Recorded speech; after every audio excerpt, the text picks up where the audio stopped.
every Tuesday and Thursday at 10 a.m. We different guests, so influencers, um, female entrepreneurs, different stylists, influencers. There they are. Hey, how Hi. are you? Hi, guys. Good. How are you? Good. Really Good to good. see your faces. I'm sorry about the technical difficulties. I am in the mountains. I went to go live and it's like zero service. So that was fun. I'm like stressed out right now, but All we're good. good. We're here. We're here. We're ready to go. Where are you guys right now? Franklin, Tennessee. We have been here Awesome. for weeks now, hanging out. It's really interesting, Sarah.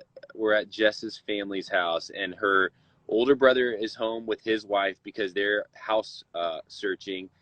The younger brother plays professional baseball, so he's home because obviously they've changed the season. So there's 7 of us in this house. Yeah.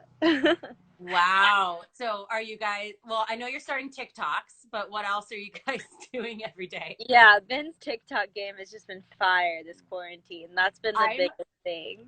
I'm obsessed with the TikTok. Whose idea? Did you start that, Jess? Were you like, Ben, you need to get on this TikTok thing? No, well, Ben had been curious about TikTok, and my little brother is 21, 22 now. Yeah. And he is in the minor leagues in baseball, so they just kind of sit around and watch TikToks all day, and so it's like his hobby. And so whenever Ben was asking him questions, Philip was like, we just gotta make one. Mm-hmm. So Philip is now the creative director of Ben's TikToking career. Mm-hmm. Okay, what's the handle so everyone can go follow you on TikTok, because it is pure like amazingness. It's Higgins.Ben. So Okay. it's the same as my Instagram, Higgins.Ben.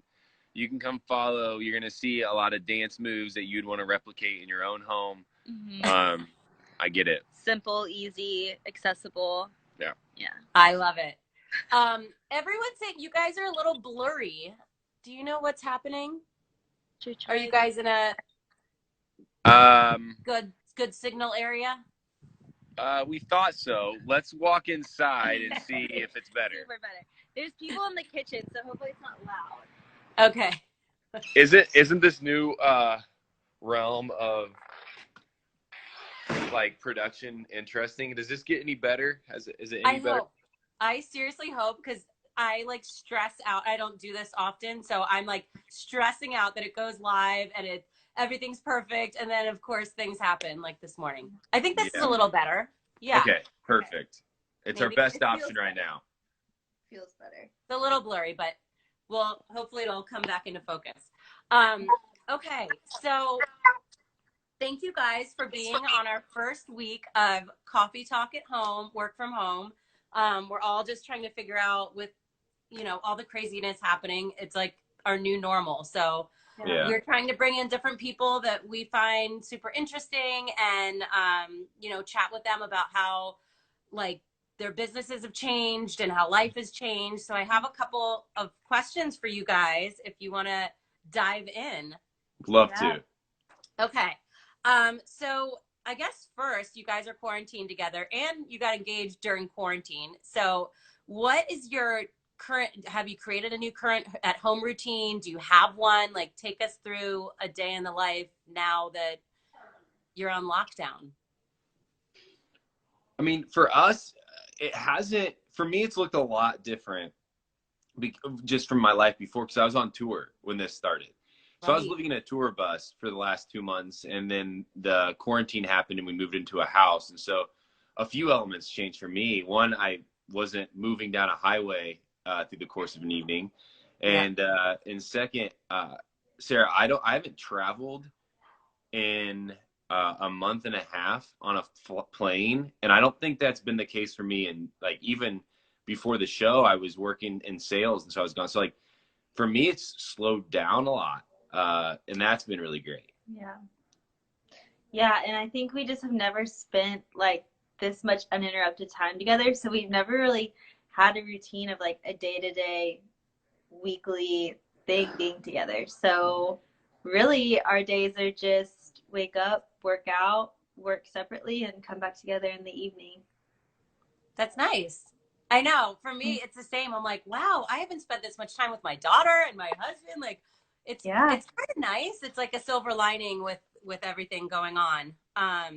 Do you have any tips on like how to stay productive? Jess, I know you were talking on your stories the other day about it, but Oh, it's been a struggle. I think yeah. my biggest thing that I've learned is like time blocking and making sure that when I have a task to do, I'm somewhere where I can do it like uninterrupted. So finding like a quiet corner in the house or going outside, or if I have a phone call, going on a walk where I'm not distracted by like other things that are happening has Mm-hmm. been huge. I think just trying to make the space in like a crowded area of so I can concentrate has been the biggest thing for me. Because I also the past year and a half I've been living in an apartment in downtown Nashville, and I've always had my own space because my roommate works in an office. So I've never had to worry about having other people around during the day. Mm. So we're super lucky that we both are still working for the most part. But it's definitely been challenging to do it in such a crowded area. Yeah. And Ben, you too, I know you have like multiple businesses. So how do you structure your day to, you know, focus on all of them, or do you have a structure with all of that? Yeah. Well, the first 2 weeks there were hard. When the quarantine hit. So just to give a little background, I have two companies that I actively manage and organize, and that's Generous Coffee and then a company right now called My Fan Threads. But a lot of my financial investment has been in restaurants and coffee shops. And so when the first word that shutdowns were going to start happening occurred, my work life was extremely busy because it involved a lot of kind of like crisis management and setting new strategies to figure out how we're going to stay alive.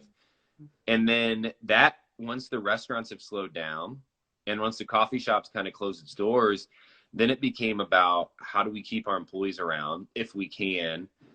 And now it feels slow, just like it's quiet. And a lot of my day-to-day stuff is just calling either employees that we've had to lay off or employees that are just not working, if they're hourly employees, and just checking in, making sure they're good, just talking to them about life, telling them, hey, what I dream of in the future and how exciting it's going to be when we get back together again.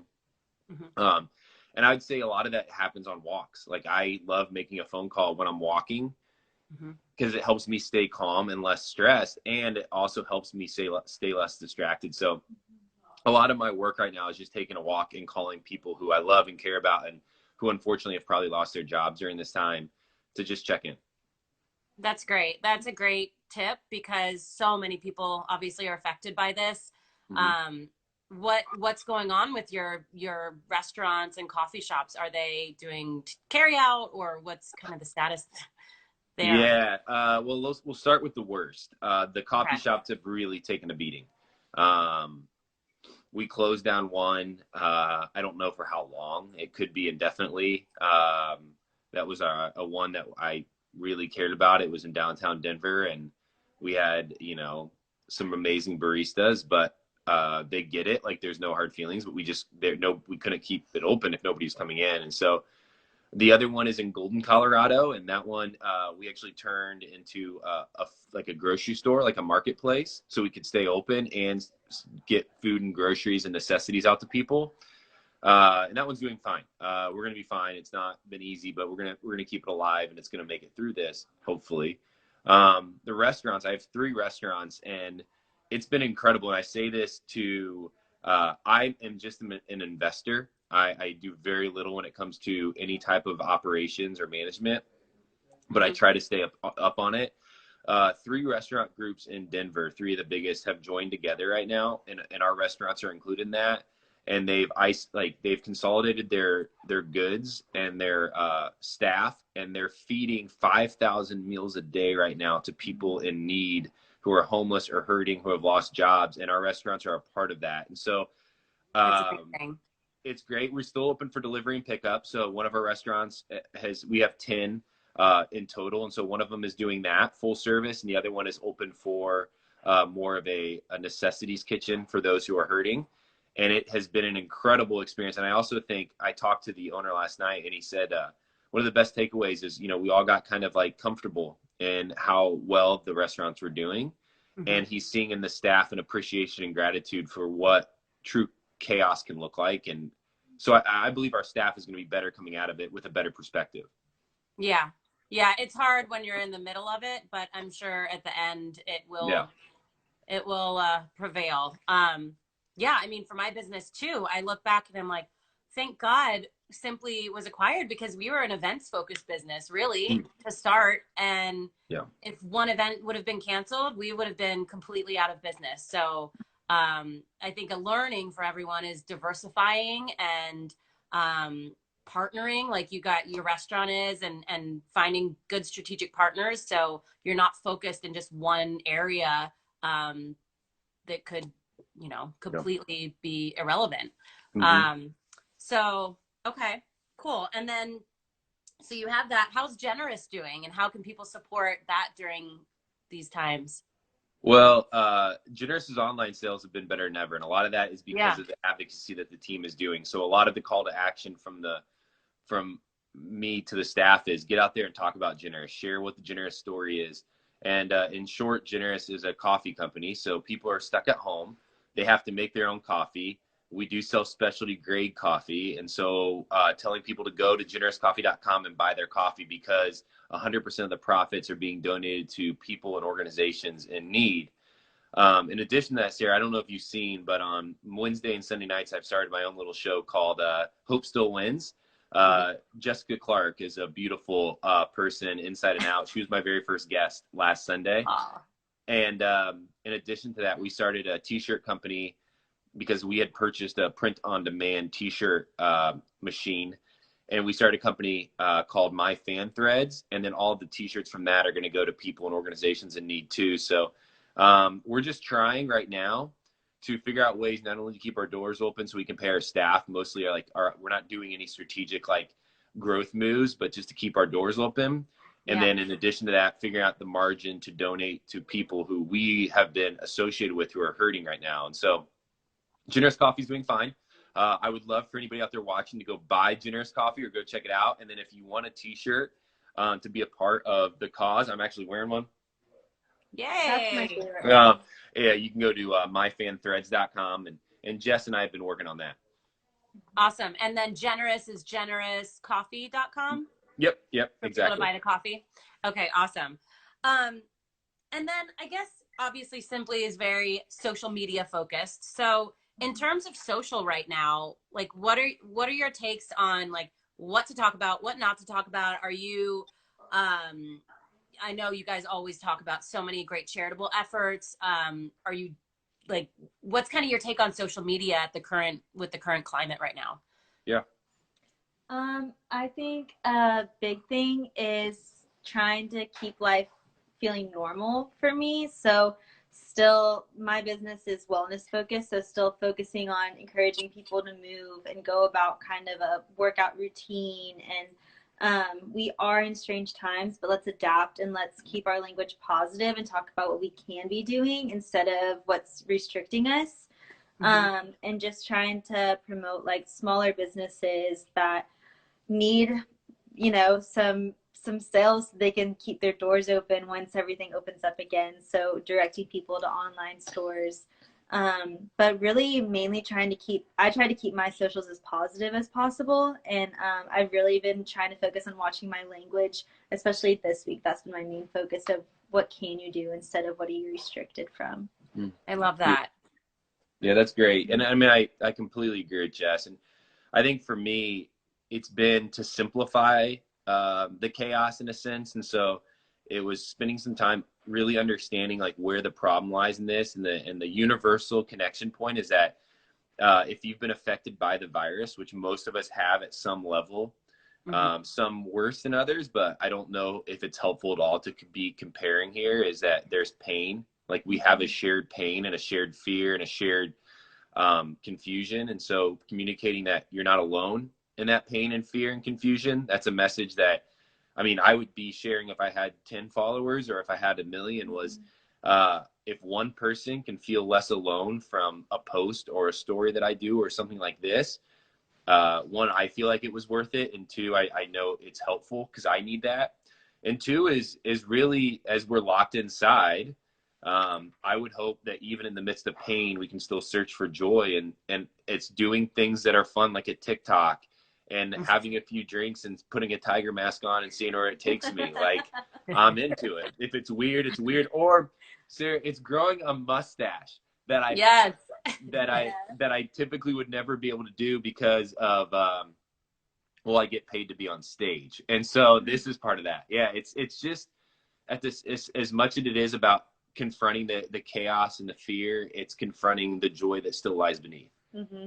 Yeah, totally. It's finding the silver lining and finding positivity in everything. I feel like you guys are both pretty similar to me in that we try to find the positive in everything. And as horrible of, a state the economy is in and the entire world, I think there are some good takeaways that we can take from this and, implement into life going forward.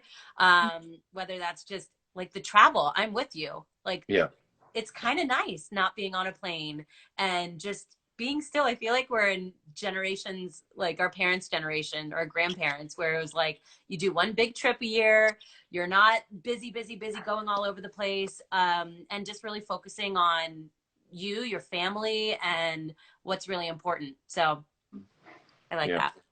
Definitely. Okay, speaking of staying home, are you guys into any books, TV shows? What are you binging? What's the latest in the Higgins Clarke household? Well, we did Tiger King, and I miss it because that was just, I personally was shocked. It still is processing through my brain, and I just can't wrap my head around it. That was Same. huge. Well, they're coming out with another episode. Did you hear? I'm counting down the days. I cannot wait. It's such a weird deal too, Sarah, because like I watched the first episode by myself. Jess has a room upstairs. I have a room downstairs here at the house, and I was watching one night before bed, and I came out in the morning. It's like, Jess, I just watched something that I think is good. I can't tell, and I want us to all watch it as a family together, like her parents included. But I'm nervous that it's going to turn into something very inappropriate very soon. So I don't know how to. So I prefaced it with that at dinner when I was like, I think I have something I want to propose as watching. We all watched it, and everybody was into it. You also just finished a book for your book club. What's it called? The Defining Decade, and it's meant to kind of direct people in their 20s of what should you be doing, professionally, relationships, that kind of thing, to set yourself up well in the future. And it really it actually helped a lot in this quarantine time when you have a lot of time to think of me reprioritizing. Yesterday I walked into Ben's room where he was working, and I said, I want a 401k because I finished the book. Yes. So, that was a great book. I'm reading Letters to a Skeptic. It's a book by Greg Boyd, and he and his father are writing letters back and forth. The father does not believe in a God or has a lot of questions, and Greg is a current living pastor. And so he and his father had then published the letters back and forth to each other. And then I'm also reading my very first David Sedaris book called Talk Pretty to Me. It's really funny, and it's a good read. And then we're watching Ozarks now. I do. Yeah. Oh my gosh, so I just started it. I'm on season 1. Where are you guys? I'm season 1, so I'm trying to not pay attention when he watches season 3. Yeah. It's so good. It's so good, so dark, so well written. Hey, people are asking what the name of that book was again. Oh, the book is The Defining Decade. The Defining Decade. Okay. Yeah. It's on I think I put on my story, so it'll go away soon. Awesome. Yeah. Ozark, obsessed. So good. I cannot wait to get to season 3, but I'm trying to just do one episode a night. It's very hard, right? You just want to keep binging. Same. I watched Tiger King, obsessed. I kind of almost love what's his face? Joe Exotic. Yeah. Oh, I do too. Isn't it odd? It's odd how the character development in that show with real people, you have people who are Joe Exotic fans, you have Doc fans, I've seen people be Jeff Lowe fans, and then Carol Baskin isn't getting a lot of love, and it's interesting because she's also the one that in a sense came out of this thing from what we watched clean. It's a really interesting look at how character development plays a part in how passionate we become. But well, there's a lot of Joe Exotic fans. I just got a petition sent to me last week about signing it to try to get him out of prison. So oh my God, I would sign. I think he was like totally scammed. And yes, there are some crazy things about him, but you have a soft spot for Joe Exotic. Okay, so they're saying that they want to create a movie, like a Hollywood movie, but they're saying who, Brad Pitt or David Spade to play him, or Dax Shepard. Who would you pick? I always thought Dax Shepard, to be honest. Yeah. I really like the Dax Shepard idea. I love Dak. I think he's hilarious. I listen to his podcast. I mean, David Spade should 100% be in it. I just don't know if he is Joe Exotic. Yeah, like David Spade and Brad Pitt should be in it, but maybe like the husbands. Yeah. Oh, the husband. No, that second husband has to be hot. Yeah. Brad Pitt, yeah. That's true. There you go. I know. This will be interesting to see if this actually turns into a movie. Okay, and then have you guys picked up any new hobbies since you've been at home? Puzzling. A lot of puzzles. I've been working out more than I ever have in my life. Same. That's awesome. The Clarke family got some weights and a row machine and a bench from the gym way before this started, like when stuff started to show signs, and cleaned it up and put it in the garage. And so we have a gym in the garage. And so when things slow down there in the course of the day, I'll just go down there and start lifting. And I enjoy it. Like, it's kind of fun at the end of the night. So that and TikTok, I mean, that's a hobby. Let's be honest. We spend a lot of our day considering new TikTok movies for the night before. Yeah. Tina, congratulations on the 20 pounds lost too during the isolation. That's a big deal. Yeah. That is amazing. Yeah. Wow. Hi, Kins. You guys should do a little live and do a workout with, like, Jess, you're so good at that. You should do a little live workout situation. Yeah. There you go. That's a great idea. I was certified as a personal trainer last year, but I didn't renew my certification. So I'm not great at like coming up with my own workouts. I'm out of practice. So I've been following Wednesday virtual workouts, but we could definitely do one. Yeah, 100%. That's a good idea. You'll be seeing a workout here very soon. I'll coach. Yeah. Cool. Okay. And then I guess one piece of advice that you might have for anyone out there that's struggling during this time, or do you have any advice for anyone? I know you guys are so inspirational to a lot of people, that people can just kind of take with them after this. You know, I always hesitate in a sense to give advice because we're learning all of this as we go. And like, I don't want this to sound like I know any better, but here's what I do know is there are people out there really hurting. That's a truth. The other truth is that we all have the ability to do something to help. So if you have a neighbor who is struggling, or a friend or a family member, if you have somebody who's lost a job or just needs support, like, you have a phone. For the most part, a lot of us still have access to go buy groceries for the elderly and drop it off on their doorstep. And second truth is that we all have the ability to do something. So go do something. Don't let this become a time of own personal isolation and selfishness. That's not healthy. And the third is that you're not alone. The craziest part about this is I don't care if you're an A-list celebrity who makes millions a year, or if you are struggling to figure out how to even find employment right now. Yes, our lives look a little different, but we're all struggling to figure out what's next. And we're all in isolation, and we're all trying to take it one step at a time. And so just know you're not alone. If you feel lonely and you feel isolated, make a phone call or tell somebody, because we're all in it. Mm-hmm. Yeah. Yeah, I agree with everything that Ben said. You don't be afraid to reach out to people too. Don't create self-isolation, inwardly. Make sure you're still connecting. I'd say be uncomfortably generous, because there are people that are worse off than you. And so I think getting uncomfortable with that. And then a big thing for me has been journaling, like exactly how I'm feeling, and not being like afraid of my feelings. I think that we've kind of had some really low lows and then obviously some really high highs because we did get engaged in this time. And there are a couple of days where I felt really guilty for feeling so joyful because so many people are not. So I think a big thing is if you are feeling like really joyful and really rested and something great has happened in work or you have completed a project, like make sure you're still celebrating. Make sure you're still celebrating things. Like you don't have to live in this oppressive sadness all the time. It's okay to experience the good stuff too. So I think that is my biggest advice that I'm feeling today is just it's okay for everything that you're feeling. Beautiful. Sure. I love that. She's smart. I love that. Okay, and then I just have a couple little fun fact quick questions for you guys before we wrap up. Okay, so since this is our coffee break, how do you take your coffee or tea? Only generous coffee. Don't even think about it any other way. If you're listening and watching this, you're missing out if you're not.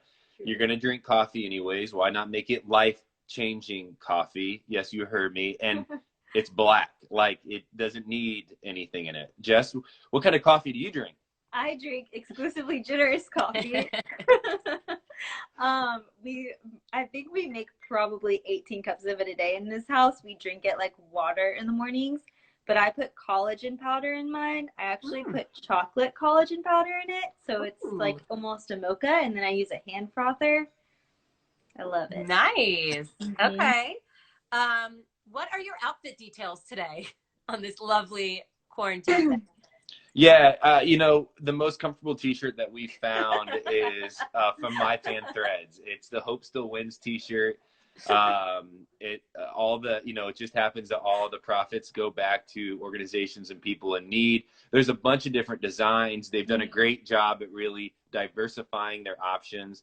And every t-shirt is actually made out of plastic water bottles by single mothers in Haiti. So you're gonna wear a t-shirt anyways. Why not make it a life-changing t-shirt? Jess, what do you wear? Absolutely.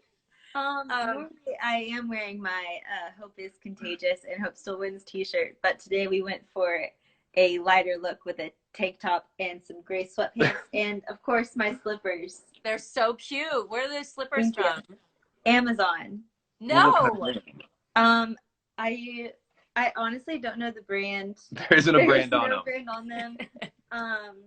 I'll do my best to find them, but my mom actually bought a pair too because they're so comfortable. Wait, can you find them and do a swipe up and I'm buying them? They're really cute. Stay tuned. My story slippers will be linked today.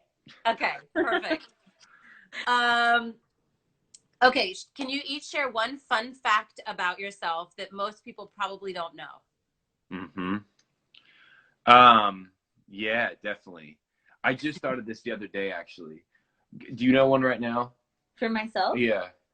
And you can go first. Okay. Anyways, I was once hit by a car walking down a sidewalk in college by a minivan going 50 miles per hour. And I just remembered this the other day, which is wild. And the second thing is this. I'm going to share two fun facts because I just thought about these during the quarantine. You got to keep thinking about yours, by the way. Yeah, I should have gone first now because I can't. I was once in middle school. You can look this up. A part of one of the largest drug busts in South Beach history. I found like $3.5 million worth of cocaine that had washed up on the beach in South Beach. Stop. There's a show about it. There's a show that was filmed called Beach Patrol Miami Beach, and it's me with a bag of cocaine saying I just saw it washed up on the beach, and I did. So yeah, that was something I had totally forgotten about. That's a good one. Yeah, I know. I don't know. Beat that, Jess. Something. Yeah. Gosh. I know hers. Oh. You're a runner. You're a good runner. Oh, I'm a good runner. I ran Division I for 2 years in college, but I was gonna say my fun fact is I can hula hoop for like 4 hours without stopping. Wow. I've seen it. Not for 4 hours, but she's really good. Wow. Yeah, there was a competition when I was in 5th grade, and you could win a stuffed animal, and I wanted it so bad. So I would just practice for hours during the day. I can hula hoop for like a whole movie without stopping. Very talented. Yeah. I got a winner. That would be like world record. No, Probably. I ended up getting like bulging discs in my back from going the same direction too much when I was younger. Oh my gosh. Yeah. Okay, those are fun. And then are you a texter or a caller? Call. Love that. FaceTime nowadays. Not many of you guys out there anymore. Yeah. And then first place you'll be hopping on a plane after quarantine. Denver. Yeah, Denver. I have a house in Denver, and right now, because I thought I was on tour, I'm renting it, and so I literally don't have a home until like June, and so we got to go back. I got to check on like the coffee shops and the restaurants, and I got to go back to my house at some point. So we're gonna both go back to Denver when we can.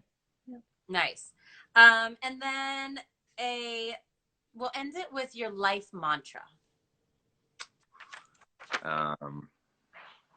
Yeah, I would say my life mantra. Well, first off, I saw a couple comments here coming up, and one of them said like give a shout out to the healthcare workers and first responders. I mean, that's easy to do, right? I mean, there's her cousin is a nurse, and we have friends who are PAs and doctors who are in the fight. We have police officers, and even today, like we had the trash get picked up in the house, and the guy came up and pulled up by the garage, and I was like, man, like that's like your job doesn't stop, like it just doesn't. So shout out to all those people who are helping us continue to stay afloat, and helping us beat this virus during this time. So that's easy to do. My life.